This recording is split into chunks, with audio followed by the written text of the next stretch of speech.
نبی میں مست ہیں، ارض و فلک الگ الگ پائی ہے در سے آپ کے، سب نے چمک الگ الگ ہوتا ہے تو اس کے معاملات اور جذبات ہوتے ہیں، لیکن اگر اس کی تربیت ایک مذہبی معاشرے میں آسمانی ہدایت کے مطابق کی جائے تو پھر برائی نہیں پھیلے گی، وہ برائی کی طرف آگے نہیں بڑھے گا۔ یہاں تو باپ گھر پہ لیٹا ہوا ہے، کوئی پوچھنے آیا بول دو گھر پہ نہیں ہے، بول دو گھر پہ نہیں ہے، تو اب بچہ کل اگر وہ کہے گا تو کیا معیوب لگے گا اسے؟ کہے گا باپ بھی تو ہمارا کہتا ہے جھوٹ بولتا ہے۔ یہاں کوئی آیا آواز دینے کے لیے، اس کا نام لے کے آواز دی، اور جب اس نے جھانکا تو 2 گالیاں بک دی، نیچے سے کھڑے کھڑے پورا محلہ سن رہا ہے، کوئی پرواہ نہیں ہے، معیوب ہے ہی نہیں۔ تو اگر اس کی اولاد ایسا کرے گی تو کیوں معیوب لگے گا؟ کیونکہ یہ تو اس میں رچ بس گیا ہے۔ پھر کیسے کام بنے گا؟ اللہ اکبر۔ تو اصل چیز یہ ہے کہ بند باندھو، اپنی زندگی میں بند باندھو۔ جب اپنی زندگی میں بند باندھو گے تو اولاد کی تربیت بھی صحیح ہوگی۔ جو نہیں جانتے وہ جاننے والوں سے پوچھو، لیکن حلیے والوں سے نہ پوچھنا، جاننے والوں سے پوچھنا۔ آج ہم حلیے کے پیچھے بھاگے جا رہے ہیں، حلیہ تو کوئی بنا سکتا ہے، اصل چیز تو حقیقت ہے۔ اللہ نے علم والوں کا تذکرہ کیا ہے کہ کیا علم والے اور بے علم برابر ہو سکتے؟ ہرگز برابر نہیں ہو سکتے۔ لیکن آج تو جو ہے بڑا پگڑ باندھا ہوا ہے، بڑا چوغا پہنا ہوا ہے، بس یہ بڑا علم والا ہو گیا۔ ارے حاجی صاحب یہ بتائیے گا، انہوں نے بھی ٹھک ٹھک ٹھک بتانا، پتہ کچھ بھی نہیں ہے، بتانا شروع کر دیا۔ یہ حال ہو گیا ہے۔ لوگوں سمجھو چیزوں کو۔ اللہ اکبر۔ اگر ہم اپنے بچوں کو صحیح تربیت گھر میں دیں تو ان کو اس بات کا اندازہ ہو جائے گا، اور یہ چیز ان کے دل میں بیٹھ جائے گی کہ اللہ بے پناہ طاقت کا مالک ہے، اللہ بے پناہ طاقت کا مالک ہے، اور جو سما کے تمام خزائن اس کے قبضے میں ہیں۔ اللہ اکبر۔ غم و مسرت کا سرچشمہ وہی ہے، وہ اچھوں کو نوازتا اور بروں کو سزا دیتا ہے۔ اچھا، وہ سزا کبھی کبھی ڈھیل کی صورت میں بھی دی جاتی ہے، یہ بات یاد رکھو۔ سورہ یاسین میں نا کہ ہم جس کو لمبی عمر دیتے ہیں اس کو اندھا کر دیتے ہیں اس دنیا میں، تو یہ نہ سمجھے آدمی کہ بڑا فارغ البالی ہو گئی ہے، بڑا وہ ہو گیا ہے، تو وہ سزا کے طور پر بھی ہوتی ہے۔ یہ سمجھنا چاہیے کہ میں جو بھی کرتا ہوں، مطلب جاؤ کہاں تک جاؤ گے؟ یا معاشر الجن والانس ان استطعتم ان تنفذوا من اقطار السماوات والارض فانفذوا لا تنفذون الا بسلطان وان بطش ربک لشدید۔ تیرے رب کی پکڑ بہت شدید ہے۔ اللہ اکبر۔ اچھوں کے لیے اللہ نے جنت میں محلات، باغات، حوریں، اور بروں کے لیے آگ، سانپ، بچھو کے عذاب سے ڈرایا ہے۔ تو اس کے قدم گناہ کی طرف نہیں بڑھیں گے اگر ہم تربیت کریں گے اپنی اولاد کی صحیح سے، اور اگر اٹھیں گے بھی تو وہ جگہ جگہ ٹھٹکے گا اور رکے گا، اور چھوٹے سے پتھر سے ٹھوکر لگے گی اور اسے سمجھ آ جائے گی، ورنہ پھر پہاڑ سے بھی ٹھوکر نہیں لگتی۔ یہ بات یاد رکھو۔ اللہ ہمیں سمجھنے کی توفیق عطا فرمائے۔ قرآن نے گناہ سے بچنے کے لیے بہترین نسخہ ہمیں دے دیا۔ وہ نسخہ کیا ہے؟ ان الصلاۃ تنہی عن الفحشاء والمنکر۔ بے شک نماز برائی اور بے حیائی کے کاموں سے بچاتی ہے، روکتی ہے۔ سورہ عنکبوت آیت نمبر 45 یعنی 45 اللہ اس میں فرماتا ہے۔ اب اس فلسفے کو سمجھنے کی کوشش کریں۔ نماز کا فلسفہ ہے کیا؟ فلسفہ بری چیز نہیں ہے، لوگ سراتن اس کو برا کہہ، ایسا نہیں ہے۔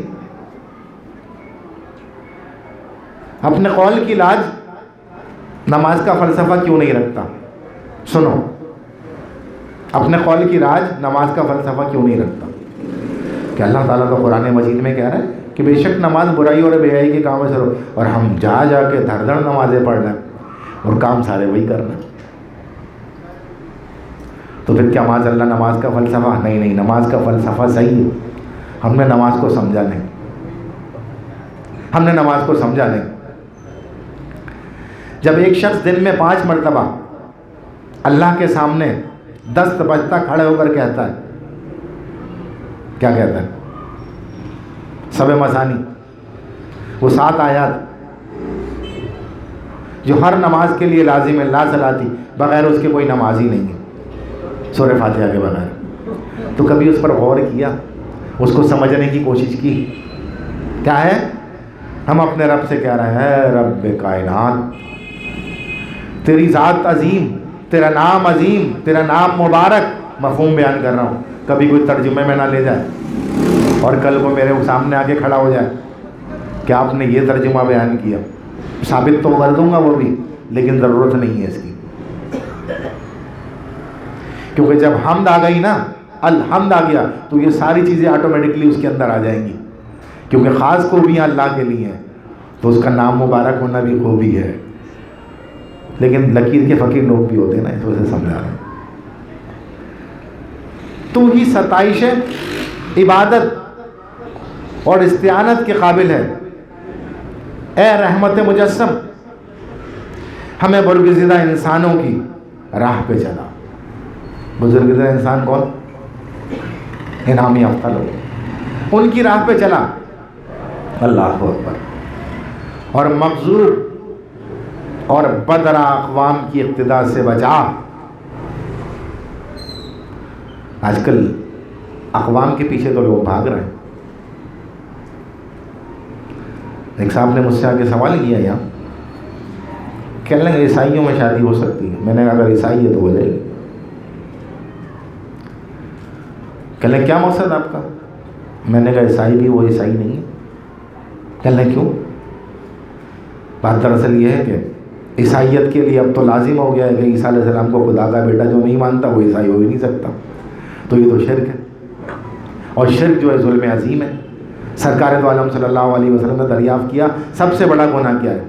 آپ نے فرمایا سب سے بڑا گناہ شرک ہے. گناہوں میں سب سے بڑا کہ اللہ کی ذات اور صفات میں کسی کو شریک کرنا ہو، یہ شرک ہے. تو میں نے کہا اگر وہ یہ ہے، وہ چپ ہو گئے. اصل بات یہ ہے کہ ہم اپنی بنیاد نہیں جانتے، اور ان باتوں کو جو لبرلز نے پھیلا دی، لبرلز نے، انہی کو فالو کر کے ہم سمجھتے ہیں یہ اسلام ہے، جبکہ وہ اسلام نہیں ہے، قطعی نہیں ہے. وہ چند آیات سے اپنے معاملات لیتے ہیں، مکمل نہیں سمجھتے. جب مکمل سمجھیں گے تو ساری بات سمجھ میں آنا شروع ہو جائے گی. تو میں بات کر رہا تھا دنیا اور عقبہ میں کامیاب. عقبہ آخرت کو کہتے ہیں، اور دنیا جس میں ہم سفر کر رہے ہیں. دنیا اور عقبہ، تو یہ دنیا ہماری آخرت کی کامیابی ہے. اگر یہ کامیاب ہے تو صحیح ہے، اور یہ کامیاب نہیں ہے تو سب بیکار ہے. سونے کے چمچے میں بھی کھانا کھا رہا ہو تو بیکار ہے. یہاں سونے کے بستر پہ سو رہے ہو سب بیکار ہے، اگر عقبہ کی کامیابی نہیں ہے. اللہ اکبر. ہمیں اور ہماری اولاد کو پابند صلاۃ بنا، یعنی نماز کا پابند بنا. اور روز محشر ہمارے والدین اور دیگر اہل ایمان پر نوازش کر. اے اللہ تو جلیل و اکبر ہے. اکبر سب سے بڑا ہوتا ہے. اور تیری اعلیٰ اور عرفہ ذات بہت ہی مقدس ہے، یعنی تقدس کے قابل ذات سے تیری ہی ہے خالق میں، کیونکہ خالق صرف اللہ ہے، باقی سب مخلوق ہے. اور سب مخلوقوں میں سب سے افضل مخلوق حضور علیہ السلام کی ذات مبارکہ ہے. اس بات کو سمجھنا چاہیے. لوگ یہاں بھی دھوکہ کھاتے ہیں، تو ان چیزوں کو سمجھنا چاہیے. بعد الصلاۃ بھی اسے اپنے وعدوں اور دعاؤں کا خیال رہتا ہے. جو شخص منم علیہ گروہ میں شمولیت کی دعا مانگ کر مسجد سے باہر نکلتا ہے. منم سے مراد انعام والے. ابھی لوگ سوچ رہے ہوں کہ منم کیا ہے؟ جن پر انعام ہوا، ان کے گروہ سے نکلتا ہے. ہم نے اب دعا مانگی نا وہاں کہ انعام والے لوگوں کی راہ پہ چلا، جو ان کے بروں سے نکلتا ہے باہر، وہ بدکاری سے بچنے کی ہر ممکن کوشش کرتا ہے، کیونکہ وہ اپنی نماز کی حفاظت کر رہا ہوتا ہے۔ وہ جھوٹ بولنے سے بچنے کی حد الامکان کوشش کرتا ہے، جھوٹ بولنے سے بچنے کی حد الامکان کوشش کرتا ہے، کیونکہ وہ اپنی نماز کی حفاظت کر رہا ہوتا ہے۔ یہ ہے فلسفہ نماز۔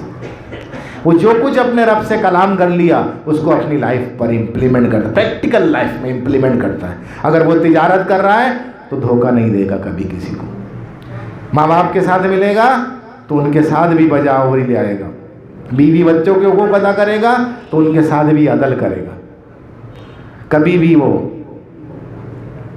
پارشل نہیں ہوتا۔ ایسا ہی ہے نا، پارشل یک طرف ہو جانا۔ دو بیویاں رکھتا ہے تو دونوں کے ساتھ انصاف کرتا ہے،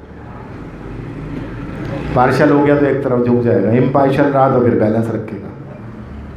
ان چیزوں کو سمجھنا چاہیے اور ہر ممکن کوشش کرنی چاہیے تاکہ اس قول و عمل کی وحدت، کیونکہ قرآن کا فرمان غلط نہیں ہو سکتا، قرآن کا فرمان غلط نہیں ہو سکتا۔ ان الصلاۃ تنہی عن الفحشاء والمنکر، بے شک نماز برائی اور بے حیائی کے کاموں سے روکتی ہے، وہ روکتی ہے یقیناً، لیکن ہم اس کو امپلیمنٹ ہی نہیں کرتے۔ ہم سمجھتے ہیں کہ بس مسجد میں جا کے سجدہ کر لینا اور ٹکر لڑا لینا یہی نماز ہے، حقیقت میں ایسا نہیں ہے۔ نماز تو انسان کے کریکٹر کو بدل دیتی ہے۔ اگر وہ کریکٹر میں تبدیلی نہیں آ رہی تو اس کا مقصد آپ کی نماز نماز نہیں ہے، یا کسی کی نماز بھی وہ نماز نہیں ہے۔ ثواب تو پا جائے گا کیونکہ حکم کی بجاوری کے لیے چلا گیا، لیکن تبدیلی پھر ایسا ہی آئے گی جیسے آج آ رہی ہے۔ حقیقی تبدیلی نہیں آئے گی، ہرگز نہیں آئے گی۔ انسان کی شخصیت ارتقاء پر ہے، اس میں ولادت سے موت تک انقلاب اور تغیر جاری رہتا ہے۔ پیدائش پہ آدمی کا اختیار نہیں ہے، جس حیت پہ پیدا ہوا ہے، اور نہ موت پر آدمی کا اختیار ہے، جس حیت پر وہ مرے گا، یعنی اس پر بھی اس کا اختیار نہیں ہے۔ جس حیت پہ مرے گا تو وہ تو اختیار ہے اس کا، لیکن کس وقت مرے گا اس پر اختیار نہیں ہے۔ تو جب پیدائش پر اختیار نہیں، موت پر اختیار نہیں، تو زندگی گزارنے میں کلی اختیار کیسے ہمارا ہو گیا؟ ہم اس نیم، اس قانون کی پاسداری کیوں نہیں کرتے جو آسمان کی طرف سے اپنے پیغمبروں کے ذریعے سے رب تعالیٰ نے بھیجا ہم تک؟ ہم اس کی پاسداری نہیں کرتے۔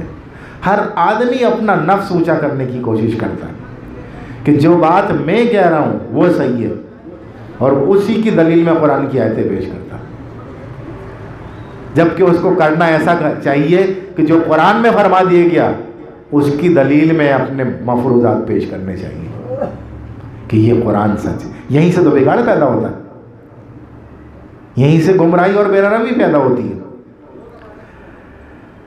اور ایک بات یاد رکھو، روح اور جسم کا بہت گہرا تعلق ہے۔ تو اگر روح کی اصلاح ہو جائے گی تو جسم پر آیا ہوگی، اور اگر روح کی اصلاح نہیں ہوئی تو جسم میں بھی بگاڑ آیا ہوگا۔ دونوں صورتوں میں یہ دو چیزوں کا مرکب ہے، ایک جسم کثیف اور ایک جسم لطیف۔ ان دونوں کو مل کر یہ انسان چلتا ہے، دونوں کو ایک دوسرے سے جدا کر دیا جائے تو ختم ہو جاتا ہے۔ تو کریکٹر کا اظہار جو ہوتا ہے وہ باڈی سے ہوتا ہے، انسان کی باڈی لینگویج بتاتی ہے۔ اسی وجہ سے نماز میں بھی باڈی کے معاملات ہیں سارے، جہاں روح کے ہیں وہاں باڈی کے بھی ہیں، اور اس میں بھی احکامات دیے گئے ہیں کہ باڈی اس طرح سے رکھنی ہے، اس طرح سے سطر کو چھپانا ہے، اس طرح سے معاملات کو کرنا ہے۔ اس چیز کو ہمیں سمجھنا چاہیے۔ اگر اس کو نہیں سمجھیں گے تو معاملات گڑبڑ سے گڑبڑ ہوتے چلے جائیں گے۔ اب اہل نظر اس بات پر متفق ہیں کہ علم کا سانچہ آلہ ہے۔ علم کا سانچہ کسے کہتے ہیں؟ پیٹرن کو کہتے ہیں غالباً، ہاں، وہ علم کا سانچہ تو بہت اعلیٰ ہے، اور عبادت کا اعلیٰ ترین ہے۔ اللہ کیا فرماتا ہے قرآن مجید فرقان حمید میں؟ کیا فرمایا؟ کون سی آیت پڑھتا ہوں میں؟ اے جن گروہ جن و انس ہم نے تمہیں محض اپنی بندگی کے لیے پیدا کیا. ایسا ہی ہے نا. میرے ذہن سے عربی آئی تو اس وقت ومٹ ہو گئی ہے, ترجمہ بتایا اس کا. اے قرآن جن و انس, محض لوگوں نے اس کا ترجمہ عبادت بھی کیا ہے, لیکن بندگی میں اس سے زیادہ وسعت ہے. دراصل انسان کا ہر کام اللہ کی اطاعت کے مطابق کرنا بندگی کہلاتا ہے. اور عبادت کا کانسیپٹ ہمارے یہاں جو لیا جاتا ہے وہ یہ روزہ, نماز, حج, زکوٰۃ وغیرہ لیا جاتا ہے. لیکن بیسک کانسیپٹ مسلمان کی زندگی کی تو ہر ادا بندگی ہے, اور وہ بندگی عبادت ہے. اس کو سمجھنا چاہیے ہمیں. اگر ہم یہ سمجھ جائیں تو بہت ساری معاملات ہم سے دور ہو جائیں گے. برائی والے بہت سارے معاملات ہم سے دور ہو جائیں گے, اور ہم بری صحبت میں پھنس کر جن بدعمالیوں میں اپنی صورت کو بس صورت بنا لیا ہے اس سے باہر نکل جائیں گے. انسان کا چہرہ خصوصاً اس کی پیشانی سے پہچانا جاتا ہے. ایک ایسی لوح جس پر اللہ اپنے ہاتھ سے مراد دست قدرت سے, اب کوئی ہاتھ نہ لے کل کو میرے سامنے کھڑا ہو جائے کہ آپ نے اللہ کا ہاتھ ثابت. ایسے جوہلا ہیں کہ اگر تمثیلاً مثال دو تو کہتے ہیں آپ نے اللہ کا ہاتھ ثابت, آپ نے اللہ کا مسکرانا ثابت کر. ایسے جوہلا موجود ہیں, علمان الحفیظ. تو اللہ نے خود بھی فرمایا قرآن میں اس کے ہاتھ بن جاتا ہوں, اس کے پیر بن جاتا ہوں. تو اصل چیز ہم اس کو سمجھیں. اللہ کیا فرما رہا ہے؟ یورف جو بدکار لوگ ہیں, یورف المجرمین بسیماہم, سورہ رحمان آیت نمبر 41. بدکار اپنے چہروں سے پہچانے جاتے ہیں. برکار آج اپنی حرکتوں سے بھی پہچانے جاتے ہیں. دیکھو تو اپنے اطراف میں. اور نیکوکار کے لیے کیا فرمایا؟ سیماہم فی وجوہہم من اثر السجود, سورہ فتح آیت نمبر 29. سجدوں کے آثار ان کے چہروں پر نمایاں ہیں, اور یہی ان مومنوں کی پہچان ہے. اللہ اکبر. انسان اپنی شخصیت یعنی پرسنالٹی ہر وقت کسی نہ کسی سانچے میں ڈھالتا رہتا ہے, ڈھلتی رہتی ہے. کیسے؟ مسجد جا رہا ہے تو شلوار قمیض پہن لیا, ٹوپی لگا لی. کسی آفس وغیرہ میں جا رہا ہے انٹرویو دینے تو چھوٹے ویٹوٹ ہو کے چلا گیا. پرسنالٹی تبدیل ہو رہی ہے نا. بیرونی تبدیل ہو جائے, اندرونی تبدیل نہیں ہونی چاہیے. حال اور قال میں فرق نہیں ہونا چاہیے. آج حال اور قال میں بڑا تضاد ہے. بہرحال اہل نظر اس بات پر متفق ہیں جو میں نے آپ کو ابھی بتایا کہ علم کا سانچہ اعلیٰ ہے اور عبادت کا اعلیٰ ترین ہے. امت مسلمہ کے حسین لوگ وہی ہیں جو عبادت کے سانچے میں ڈھل کر نکلے, یعنی ان کا کریکٹر ویسا ہو گیا, اس میں ڈھل کر نکلے. اب ان کی مثال دوں. مثال کے طور پر شیخ عبد القادر جیلانی بغدادی رضی اللہ تعالیٰ, حضرت داتا گنج بخش علی حجوری رضی اللہ تعالیٰ, حضرت خواجہ معین الدین چشتی اجمیری رضی اللہ تعالیٰ, حضرت بابا فرید گنج شکر رضی اللہ تعالیٰ, حضرت بائی عزیز بستامی رضی اللہ تعالیٰ, حضرت شاہ ولی اللہ رضی اللہ تعالیٰ, حضرت جنید بغدادی رضی اللہ تعالیٰ. دیکھا آپ نے انہوں نے کون سی یونیورسٹی سے تعلیم حاصل کی تھی, کہاں سے حاصل کی تھی؟ انہوں نے بیسک تعلیم حاصل کی, اس رب کائنات نے جو تعلیم دی وہ تعلیم حاصل کی, اور حاصل کر کے آج تک دنیا میں ان کا نام ہے. ان کے جو اقوال ہیں جب پڑھے جاتے ہیں تو وہ حقیقت پر صادر آتے ہیں. وجہ لیکن اب اس کا مقصد یہ نہیں ہے کہ وہ اوتار ہو گئے. اولئک انعم اللہ علیہم من النبیین والصدیقین والشہداء والصالحین انعمت علیہم والوں میں. تو انبیاء کے بعد صدیقین, اس کے بعد شہداء, اس کے بعد صالحین. تو یہ وہ لوگ ہیں. تو اس چیز کو ہمیں سمجھنا چاہیے. یہ زمینی بھی تھے اور آسمانی بھی, یعنی زمین پر اللہ کے نظام کو نافذ کرنے کی کوشش کی اور اپنی زندگی اسی میں تو ہمیں چاہیے ہم اپنے گھر میں آسمانی نظام نافذ کر دیں. میں محلے کی باہر کی بات نہیں کرتا, صرف اپنے گھر میں آسمانی نظام نافذ کر دیں. آسمانی نظام سے مراد وہ جو اللہ نے بھیجا ہے, جس پر دین مکمل کر دیا گیا. آج ہم وہ نافذ کر دیں گے تو سلسلہ ہمارا اچھا ہو جائے گا. ان کی ایک نگاہ سے اللہ والوں کی، لیکن اللہ والے ہوں ڈھونگی نہ ہوں، ان کی ایک نگاہ سے لاکھوں انسانوں کی تقدیریں بدل گئیں. یقیناً اللہ کے دین پر مشرف با اسلام ہوئے ان کے ہاتھ پر. اللہ اکبر. اور ان کی بدولت اسلام بحر الکاہل کی بعید ترین جگہوں پر پھیل گیا، پہنچ گیا. عظیم انسانوں کا یہ سلسلہ اسلام کے سوا کہیں اور موجود نہیں ہے، کیونکہ اسلام نے تمام لوگوں کے حقوق متعین کیے ہیں. بات ضرور ہے کہ سرور کے ماخذ کئی ہیں. سرور کے ماخذ، سرور کیا ہے؟ سرور کیا ہے؟ سرور ہی نہیں پتا. سرور کے ماخذ کئی ہیں. اول مناظر فطرت، اللہ کی فطرت کے مناظر دیکھو نا. افلا تدبرون افلا تفکرون، غور و فکر کرو. تقریباً 1000 مرتبہ یہ 4 الفاظ آئے. تفقہون، تعلمون، 1000 مرتبہ قرآن میں آئے، لیکن ہم غور و فکر کرنے سے عاری ہیں. کوشش ہی نہیں کرتے، سوچتے نہیں. جب اگر غور و فکر کریں گے تو پھر اس فطرت کی مناظر ہمارے لیے سرور کا ماخذ بنیں گے. کہتے ہیں نا شجر سے پیوستہ رہے امید بہار رکھ. سب نے سنا ہے اور سب کہتے ہیں، لیکن معنی کیا ہے اس کے؟ اس کے معنی کیا ہے؟ جو پتا درخت سے جڑا ہوا ہے اس پر خزاں آئے گی تو جڑا رہے گا تو بہار بھی آ جائے گی، لیکن اگر وہ درخت سے ہی کٹ گیا تو اس پر بہار کا کیا اثر ہوگا؟ کوئی اثر نہیں ہوگا. تو اسی لیے شجر سے تو اسلام کی بنیاد سے پیوستہ رہے، اور پھر امید اس بات کی رکھ میرا رب معاف کرنے والا ہے، مجھے لیے ہدایت کا راستہ کھول دے گا. معافی طلب کرتا رہے اس کی بارگاہ میں. اللہ اکبر. پہاڑوں کی رنگینی، آبشاروں کی، اس کو موسیقی تو نہیں کہوں گا، جھرنے کی آواز جو ہوتی ہے کیسی لگتی ہے. کوثروں کا جلال، پہاڑوں کی ہیبت ہوتی ہے. سمندروں کی عظمت لہروں میں کیسی ہوتی ہے، اور صحراؤں کی پہنائی. یہ کب ممکن ہے؟ جب دوسرا علم آپ کے پاس ہوگا.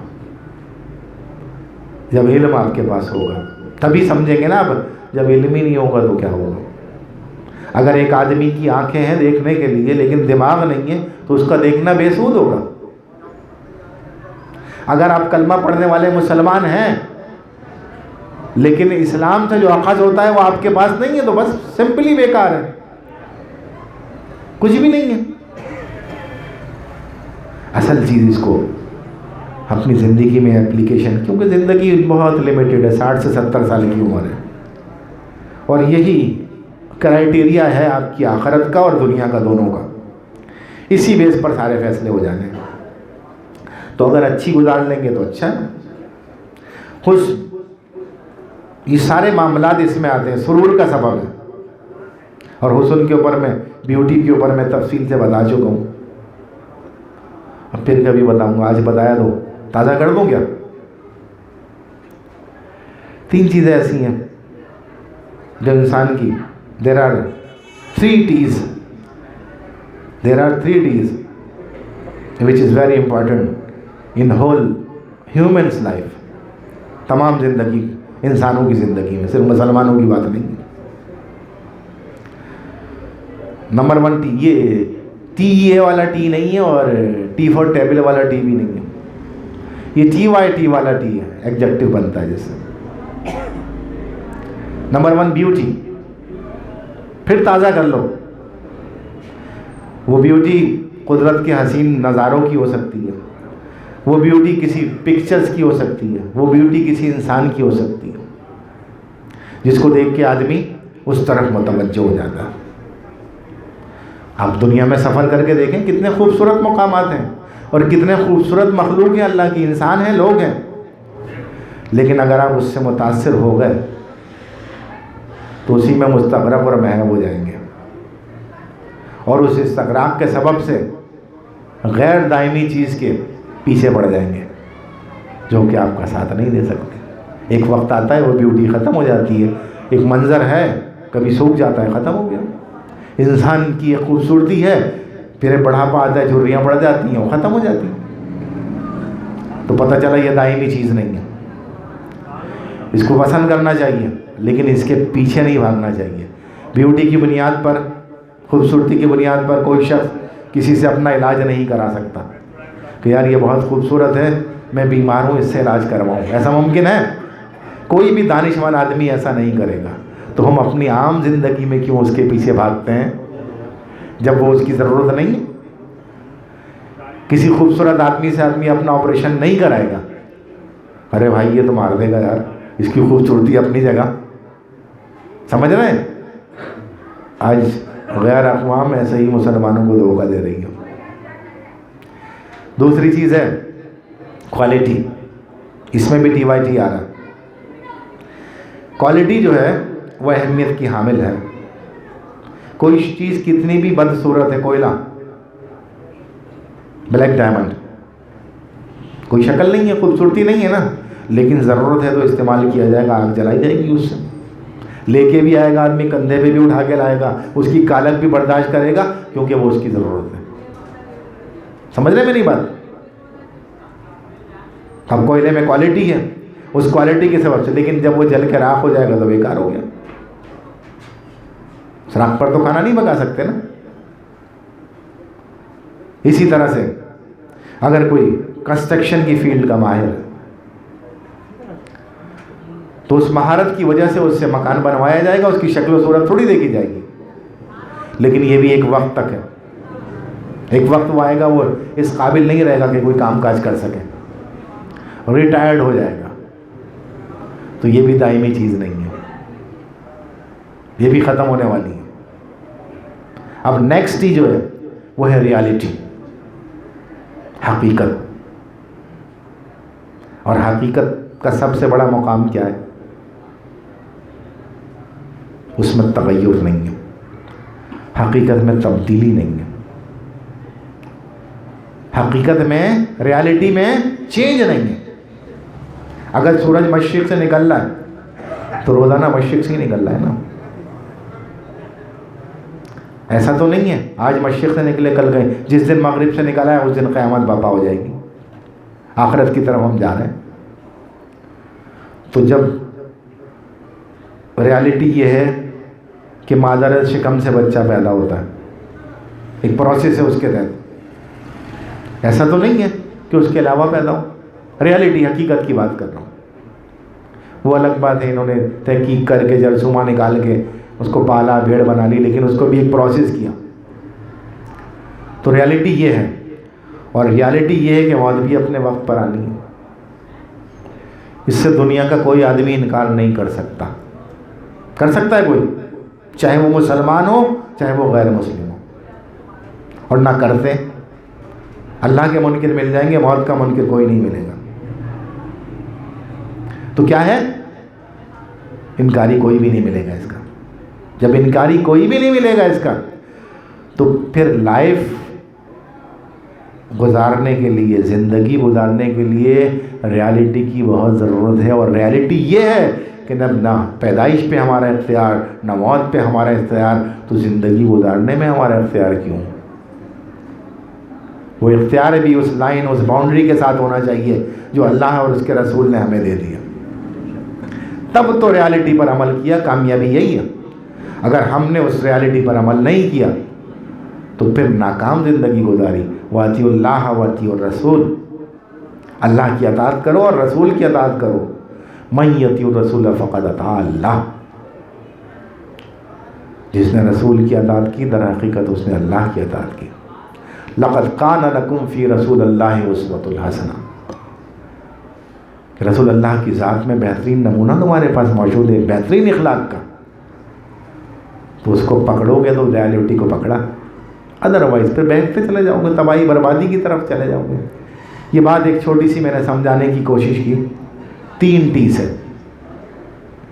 کیونکہ اب ہم لوگ تو اردو کے ساتھ ساتھ انگلش بہت بولنے لگے نا، بیچ بیچ میں الفاظ لگانے لگے، تو میں نے کہا چلو انہیں الفاظ سے سمجھا دو کہ بات سمجھ میں آ جائے۔ تو جب ہم حقیقت پہ نگاہ ڈالیں گے تو صرف اسلام واحد، اسلام کی بات کر رہا ہوں، اسلام کے پیروکاروں کی بات نہیں کر رہا، کسی بھی پیروکار کی بات موجودہ دور کے جو ہے اس کی بات میں بات کر رہا ہوں، اسلام کی۔ جب اس اسلام پر ہم نگاہ ڈالیں گے تو ہمارے سامنے حقیقت آ جائے گی کہ ہر چیز اسلام میں موجود ہے، ایون کہ ہماری بریتھنگ کا سسٹم بھی موجود ہے، ہمیں سمجھنے کی ضرورت ہے۔ آج ہم نے اس کو بلا دیا، ہم نے اپنے دین کو چادروں میں، گدوں میں، تکیوں میں، لحافوں میں، جھنڈوں میں لپیٹ کر رکھ دیا، جو حقیقی دین ہے۔ یہ بات یاد رکھو میری، ہم نے جزدان میں لپیٹ کر رکھ دیا۔ جب تک ہم اس کو جزدان سے نہیں نکالے، ہم نے اتنی اونچی جگہ رکھ دیا کہ ہمارا قد ہی نہیں بڑا ہو پائے گا اتنا کہ ہماری موت آ جائے گی کہ ہم اس کو ہاتھ لگا سکیں۔ راہ ہدایت ہے، فرمایا نا قد جاءکم رسول من اللہ و کتاب مبین، آیا تمہاری طرف ایک نور، ایک روشن کتاب۔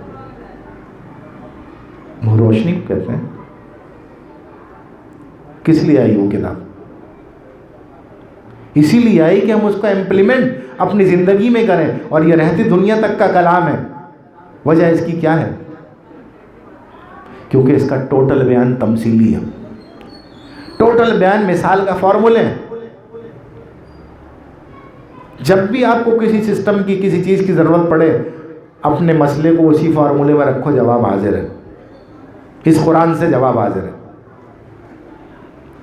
لیکن اس کے لیے اس کو سمجھنا پڑے گا۔ جاننا تو سب جانتے ہیں، کسی کو بھی دکھاؤ، بولے ہاں بھائی یہ کیا ہے، اٹھا کے دکھاؤں، سب کہیں گے قرآن ہے، قرآن ہے، قرآن ہے۔ ارے بھائی اس کو سر پہ رکھ لو، اس کو آنکھوں پہ لگا لو، اس کو چوم لو، ایسی بات کریں گے نا۔ لیکن کہا اس کو سمجھتے ہو تو سارے کے منہ نیچے ہو جائیں گے۔ تو پھر ہدایت تو لی نہیں ہم نے اس کتاب سے، جبکہ قرآن اللہ کا کلام ہے، اس کا موضوع انسان ہے، اس کا مخاطب حضور علیہ الصلوۃ والسلام کی ذات مبارکہ ہے۔ تو مخاطب جو ہو، جس سے سوال جواب ہو رہا ہو، تو کسی چیز کا جواب پوچھنا ہے تو اس سے پوچھو نا بھائی، بہترین جواب ملے گا۔ لیکن آج افسوس کے ساتھ کہنا پڑ رہا ہے کہ آج ہماری بدحالی کا سبب ہی یہی ہے۔ ڈاکٹر اقبال کا شعر میں بہت کثرت سے پڑھتا ہوں، حقیقت روایات میں کھو گئی، یہ امت خرافات میں کھو گئی۔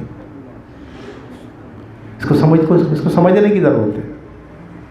میں ضروری نہیں ہے میں سمجھا رہا ہوں تو سمجھو، اور بہت سمجھانے والے ہیں، لیکن جو حقیقت سمجھانے والے ہو، کس سے کہانی واقعات سنانے والے نہ ہو۔ ہمارا دین کس سے کہانی پر نہیں ہے، کس سے کہانی زمن میں سنانے چاہیے۔ اصل مدعا، اصل بنیاد حقیقت پر مبنی ہونی چاہیے، حقیقت پر مبنی ہونی چاہیے۔ اور حقیقت قرآن اور احادیث نبویہ کی، سنت رسول اللہ کی صورت میں آپ کے پاس موجود ہے۔ کسی نے اس پر عمل کیا، وہ فیض پا گیا، اس کے بعد بتا دو بھائی یہ کیا تھا، دیکھو ان کا یہ درجہ بلند ہو گیا۔ الہی ہر جگہ تیری عطا کا ساتھ ہو، جب پڑے مشکل شہ مشکل کشا کا ساتھ ہو۔ یا الہی بھول جاؤں نزع کی تکلیف کو، شادی دیدار حسن